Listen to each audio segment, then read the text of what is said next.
Então, a gente está analisando a estrutura dos meios de comunicação no Brasil, de maneira geral, especificamente no Nordeste, e o uso político desses meios. O que viria a ser um uso político desses meios? Seria uma questão da radiodifusão pertencer, muitas vezes, a políticos profissionais, que são políticos com mandato, eletivos, né? E que misturam as duas funções, empresarial e política, e como elas, às vezes, muitas vezes, não diretamente, mas elas acabam convergindo no final pelos interesses dos grupos majoritários, né? Na grande imprensa que a gente chama. Há muito tempo já a gente já trabalhava já com esse tema e aqui no projeto do FOC, do coletivo FOC também, a gente sempre trabalhou muito a questão da concentração, de tentar uma alternativa à grande mídia e muitas vezes nós esbarramos mesmo no próprio movimento social, nos próprios partidos de esquerda, e esse tema foi um tema sempre que causou muito debate, muita discussão. Então eu sentia principalmente a necessidade de falar desse tema e é tanto que no mestrado, na dissertação, a gente analisou o Rio Grande do Norte, essa concentração, a questão do coronelismo político, da história dos meios de comunicação, a fundação dos meios, que começa profissionalmente com a República, que pertencia a uma família política, né? A família Maranhão, que dos talvez 15 primeiros governadores devem ter feito 12 governadores e 10 no mínimo, e todos eles escreviam na República. Então começou muito com a ideia de uso de um canal para se falar para a massa, né? Embora um jornal em 1900 tivesse um público muito restrito por causa da questão do analfabetismo, né? Mas a ideia começou com isso, de querer revelar para o grande público que não tem esse contato que nós, profissionais do jornalismo, da comunicação, do fotojornalismo, profissionais da área, tem e tentar dizer para a população que você está sendo informado por poucas pessoas e essas poucas pessoas são, no final, defendem os mesmos interesses e não há um pluralismo de informação, por exemplo, no Rio Grande do Norte. Eu acho que talvez seria a questão da regulação econômica, né? Seria, por exemplo, limitar a propriedade. No Brasil, o Brasil é um dos poucos países do mundo talvez não um dos poucos, mas, por exemplo, existem países desenvolvidos, como os Estados Unidos, a França, a Inglaterra, que têm leis específicas para tentar frear um pouco a concentração de veículos de comunicação em uma mesma praça. Eu acredito que nós temos um país historicamente muito diferente desses outros países que têm leis firmadas, por exemplo, os Estados Unidos desde 1934, com a lei da Federação de Comunicação, da Comissão de Comunicação e Federal. Então, eu acho que a questão de regular a propriedade, por exemplo, um grupo econômico não poder adquirir diversos veículos de comunicação de diferentes ramos, por exemplo, rádio, televisão e jornal. Isso acontece nos Estados Unidos. O New York Times, por exemplo, não pode ter uma rádio em Nova York, não pode ter uma televisão. Na França, isso acontece de uma maneira diferente. Você pode ter uma televisão desde que ela tenha tantos por cento de audiência, mas você não pode ter o jornal mais lido. Você tem que ter um jornal que esteja entre os 5 primeiros. É uma regra específica. E você tentar criar dispositivos para regular a concorrência. Não é regular, por exemplo, a não possível abertura de uma rádio, de uma televisão para os grupos que têm condições financeiras e tecnológicas e econômicas para fazer. Mas é uma questão de você tentar regular e fazer que isso gere concorrência, né? Porque o nosso Código Brasileiro de Telecomunicação de 62, ele teve uma preocupação muito política, mas ele não teve uma preocupação de formação de monopólios, por exemplo. Não teve uma preocupação de formação econômica, de gerar concorrência. Tanto que em 62 já existiu os Diários Associados, né, que foi talvez... era o 8º maior conglomerado de comunicação do mundo, né? Eram 26 jornais, diversas outras rádios, 18 rádios, se não me engano, 5, 10, 11 televisões. Então, você já tinha isso. Então, a preocupação era muito de fazer um código que regulasse politicamente. O que pode e o que não pode politicamente, mas não economicamente. Vamos fazer um código que vai gerar concorrência entre as diversas cadeias e, com isso, o público vai ganhar, porque a diversidade vai ser diferente. E quando você não tem essa preocupação econômica, somente política, acaba que no final os interesses acabam convergindo, né? E depois, muitos anos depois, com a criação do Código Brasileiro de Telecomunicações, já com o Fernando Henrique como presidente, se tira a telecomunicação da radiodifusão. Então você, mais uma vez, não se preocupou com a formação de oligopólios e monopólios, porque você separou a radiodifusão e a telecomunicação. É tanto que tem grupos que são proprietários, por exemplo, da Oi, como o caso do empresário Carlos Gereissati, que é irmão do Tasso Gereissati, que em Fortaleza é proprietário da TV Jangadeiro, que é a filial da SBT, e da filial da Bandeirantes. E tem também outros, TV a cabo e tudo mais. Então, você separando isso, não teve essa preocupação. Então, eu acredito que uma das possíveis saídas seria nós discutirmos essa questão da propriedade. Vamos gerar concorrência e a regulação, quando se fala, os grandes meios de comunicação sempre tentam colocar censura no meio disso tudo. E eu acredito que não tem relação. Eu acredito que a relação esteja em você gerar concorrência. E gerando concorrência, o mercado ele acaba absorvendo e acaba sendo melhor para a população, para a sociedade, porque aí você vai ter uma diversidade de informação, uma diversidade de veículos, uma diversidade de interesses também, e que eles não vão se convergir tanto no final como agora, que não há nenhum tipo de regulação no Brasil. E em Portugal, um professor da Inglaterra perguntou, existe algum tipo de regulação de propriedade no Brasil? Eu falei, não. E ele ficou abismado. Como não existe? Em Portugal, por exemplo, existe. E eles estão tentando evoluir isso ao grande eixo da Europa. Na Espanha, por exemplo, não há. Há uma grande concentração na mesma praça, em Madrid, de dois grandes grupos empresariais. E só que o que acontece nos países mais desenvolvidos e da Europa é que essa concorrência é entre empresários. E no Brasil acaba sendo grupos empresariais políticos, né? Em estados muito mais pobres do que o Sudeste e o Centro-Oeste, acaba que, por exemplo, Fortaleza, no Ceará, o Rio Grande do Norte, a Bahia, que são nossos objetos específicos de estudo, acaba sofrendo uma dependência muito maior do poder público do que um centro como São Paulo, como Rio de Janeiro, como Minas Gerais, que tem grupos empresariais maiores. Então, a solução talvez fosse uma questão da regulação econômica dos meios de comunicação. Para conseguir uma concessão, você tem que cumprir diversas normas, né? E no Brasil acaba que e é renovável a concessão, são renováveis a concessão. Mas no Brasil acontece um sistema que essas renovações são praticamente automáticas. Então você tem uma série de requisitos que a Constituição prevê, como 5% de conteúdo educacional, entretenimento, tantos por cento, e a gente vê televisão que só faz entretenimento, tantos por cento de jornalismo. Então tem uma série de regras que elas deveriam ser analisadas muito bem pelos órgãos que são responsáveis pelas concessões. E acaba que no Brasil acaba virando uma capitania hereditária. Ela vai passando para aquele que é o herdeiro. E as concessões, ela é pessoal. Então, você tem uma concessão. Quando você morrer, essa concessão é passada automaticamente para o seu filho, né? No caso dos marinhos, por exemplo. E não deveria ser assim. Ela deveria passar por um quesito. Evidentemente que é uma empresa de 40 anos, ela tem os seus direitos como empresa, mas ela está explorando um sinal público, né? Que é uma concessão do governo, como o governo faz concessões de estradas e aeroportos. E tem uma série de requisitos econômicos e sociais para isso. Isso acontece também que eles dizem, né, que avaliam pela questão da audiência. E você tem justamente um grupo que domina 98% do território nacional, praticamente. Ela tem todas as cidades do Brasil, são mais de 5.000 municípios, a Globo está presente em todos eles. Então, a questão do governo também, a concessão é pública, o governo deveria ter o seu espaço, como tem a questão da propaganda eleitoral gratuita, que todos os partidos têm o direito, mas essa propaganda não é gratuita, né? O governo paga por essa, exatamente, ele não deveria pagar. Já que é uma concessão pública, ele deveria ter o direito, seu direito reservado, respeitando, claro, todas as normas de programação, entrando em consenso com as emissoras e explorar esse canal, não por seu bem diretamente político. E no Brasil a gente tem isso, por exemplo, vamos fazer uma TV pública, mas nós devemos pensar numa TV pública muito bem estruturada, como a BBC, por exemplo. Claro, a BBC é um modelo ideal, seria, claro, e é um modelo diferente de um país muito desenvolvido, com a democracia muito mais antiga do que a nossa. Mas a gente devia pensar numa TV que não pudesse ser usada politicamente, né? Ela pudesse ser usada pelo governo, mas não politicamente, e feita por profissionais, né? Profissionais concursados, profissionais preparados para isso, e não pessoas indicadas. A questão das propagandas, né? E a dependência que os meios de comunicação têm dessa fatia da publicidade oficial, ela também chega a fazer dano também na relação que se tem com o governo. Tem uma pergunta no questionário que a gente faz, está fazendo um trabalho de campo, que você acredita que no seu estado os meios de comunicação podem ser mais dependentes do poder público que em outros?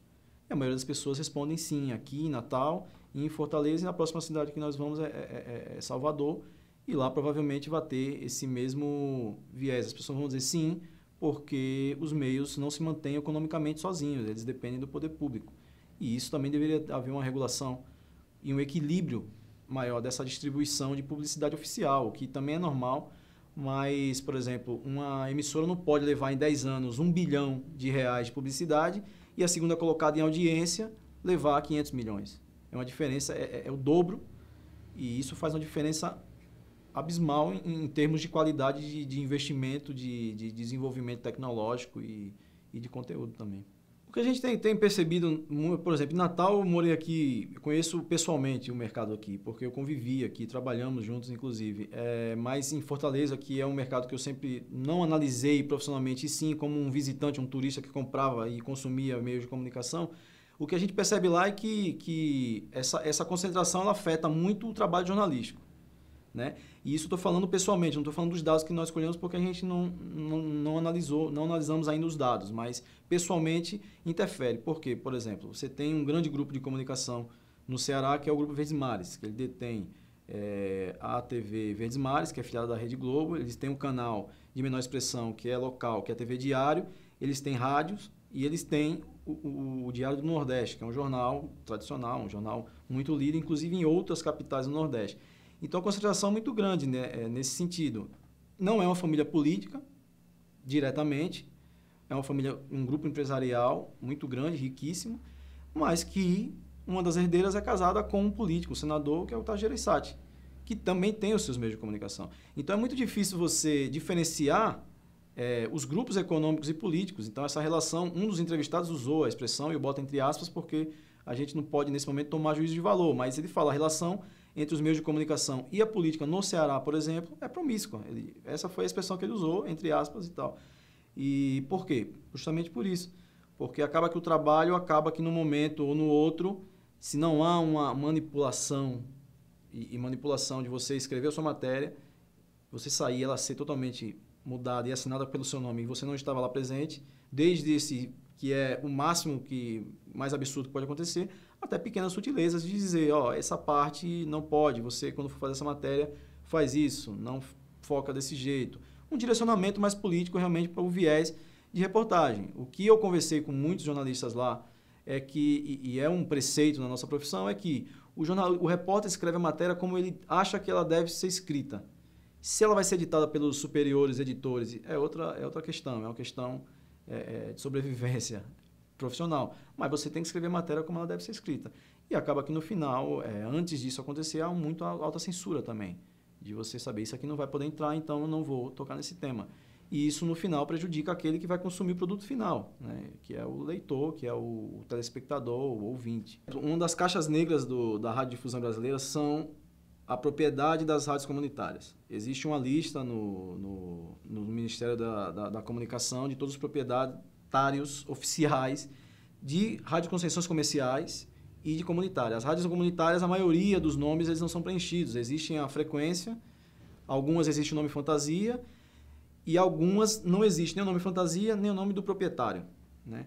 E é muito interessante porque em Madrid teve um seminário, uma jornada de rádio integrada entre a Universidade Complutense, que é a universidade que eu estou, e um grupo que tem uma rádio, que tem concessão de uma rádio comunitária, que é feita realmente pela comunidade. Nessa jornada, se falava muito da questão da rádio, como interagir, e eu tive a oportunidade de ministrar um curso de introdução à rádio, no caso, a linguagem do rádio, a questão do lead jornalístico, essas pequenas, uma mini oficina só para eles que já estavam fazendo a rádio na prática ter um pouco mais, saber os atalhos que a gente tem quando a gente cria, por exemplo, escreve uma notícia. Então é muito interessante saber que lá as rádios comunitárias pertencem à comunidade. E os centros comunitários, que talvez não se chame assim, mas seria o que é o nosso centro comunitário no Brasil, são os responsáveis por gerir o conteúdo. Esse conteúdo é muito voltado para a comunidade, para a sociedade ali. E no Brasil isso não acontece. As rádios comunitárias, a gente vê alguns exemplos aqui em Natal, por exemplo, que pertencem a políticos, e os seus nomes não estão nessa lista, mas as pessoas que circulam na cidade, que têm um pouco mais de convivência com meios de comunicação, sabem a quem pertence. E ela fere totalmente os requisitos para se ter uma rádio comunitária, como, por exemplo, não poder ter anúncio, publicidade no poder, e eles chamam de uma ajuda, eles têm um nome específico, agora não lembro qual é, mas que isso fere também o requisito para se ter uma rádio. Segundo consta no Código Brasileiro de Telecomunicação, de radiodifusão, que isso é uma exploração do Estado e o Estado concede a alguém. Só que a gente não tem uma democratização desse espaço comunitário, de rádios comunitárias, porque geralmente essas rádios comunitárias pertencem a políticos que não querem, que não conseguiram uma rádio comercial, uma concessão de uma rádio comercial e através de uma concessão de uma rádio comunitária, eles conseguem ali impor seus interesses a casos. Há um livro de uma professora da Universidade Federal do Ceará que se chama Do Microfone ao Palanque, que é a história de radialistas que se elegeram a cargos públicos. E dentro dessa pesquisa ela analisa casos de rádio comunitária que são usadas por políticos e financiadas por políticos que em períodos eleitorais falam em favor dos políticos para a comunidade, né, serem votados. No Rio Grande do Norte, eu acredito que a maioria daqui esteja amando de alguém. E, claro, algumas outras as que conseguem se manter oficialmente através dos requisitos que se pede, elas desenvolvem um trabalho interessante. A internet deu uma melhorada em termos de diversificação informativa, sim. Ela até aumentou um pouco mais a responsabilidade dos meios de comunicação em não manipular, porque agora você tem outros canais. Só que a internet passa a questão que existe um caos informativo muito grande, muita desinformação também, né? E é uma ferramenta que foi pensada para um livre debate e ampliação dos fatos, mas também que se deve ter muito cuidado porque se compartilha, o que se divulga e o que se expõe, o que se põe ali também. Nós que fundamos o Coletivo Foco de Comunicação, nós tínhamos uma ideia de disputar realmente a hegemonia com os meios de comunicação, porque nós somos um meio de comunicação também. E o Vitor Gianotti dizia muito isso, e todas as entrevistas, das ótimas entrevistas que nós fizemos com ele sempre tocava nesse assunto. Nós temos que disputar a hegemonia com os grandes grupos de comunicação. Nós temos que criar o nosso meio de comunicação, o meio que vai representar os anseios, as pautas, a ideologia dos movimentos sociais, dos partidos de esquerda, das pessoas que não são partidárias, mas são de esquerda e tal. E nós criamos o Coletivo Foco de Comunicação pensando realmente em disputar essa hegemonia com qualidade jornalística, né, como profissionais e não como aventureiros. E nós desenvolvemos um jornal, que foi o Coletivo, que foi um projeto de jornal impresso semanal, que tinha um viés de disputar realmente a hegemonia, o grande público. Um jornal, primeiro, democrático, baseado não somente no conceito de democracia, mas firmado na democracia e no espírito democrático que nós temos e que muitas instituições de esquerda não têm. Então, por exemplo, vou citar o caso, por exemplo, da primeira edição. Nós fizemos uma reportagem sobre um sebo de discos que tem aqui em Natal, e foi uma entrevista falando da importância cultural dos sebos, né? Porque a gente vive num país onde livros, CDs, DVDs, conteúdos culturais são muito caros. Tinha diversas, por exemplo, tinha a reorganização do movimento em debate. Pegamos diversas pessoas de diversas instituições da esquerda, pegamos suas opiniões de como reorganizar o debate na esquerda. Então, tinha esse debate de reorganizar, e nós fomos cobrir, falamos com todos, sem discriminação nenhuma. A gente tinha o debate, a democracia.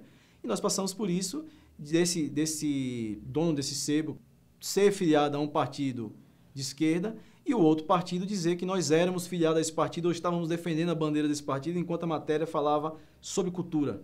E o jornal focava muito a diversidade informativa. Nós trabalhávamos com reportagem, o nosso carro-chefe era entrevistas, e nós fizemos entrevistas com cônsul cubano, fizemos com haitiano, que foi a capa do jornal, a primeira capa do jornal, com refugiado, com o José Alberto Júnior também falando de comunicação e falando justamente dessa questão da hegemonia.